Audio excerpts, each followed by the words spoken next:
La reconnaissance de l'État palestinien par la France la semaine prochaine sera un désastre pour les Palestiniens, pour les Israéliens, pour les relations franco-israéliennes et pour la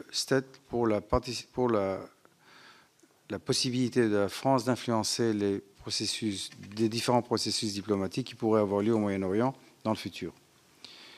Je vais expliquer pourquoi. Ce n'est pas parce que, comme je le disais auparavant, Israël est opposé par l'idée de l'État palestinien. C'est que, comme nous l'avons vu auparavant, les Palestiniens doivent accepter certains compromis qui sont très difficiles à accepter pour accepter l'idée de la paix. Parmi ces compromis, il y a bien sûr le fait que l'État doit être complètement démilitarisé. Il y a bien sûr l'idée que l'entité politique palestinienne n'aura jamais le contrôle de ses frontières. Parce qu'on a vu quand elle avait le contrôle de ses frontières, ou presque le contrôle de ses frontières avec Gaza, ce qui s'est passé. Et aussi, il y a des points qui avaient été rejetés par l'autorité palestinienne auparavant. Et donc, il y a certains compromis que les Palestiniens auront à faire pour justement permettre à cette paix d'arriver.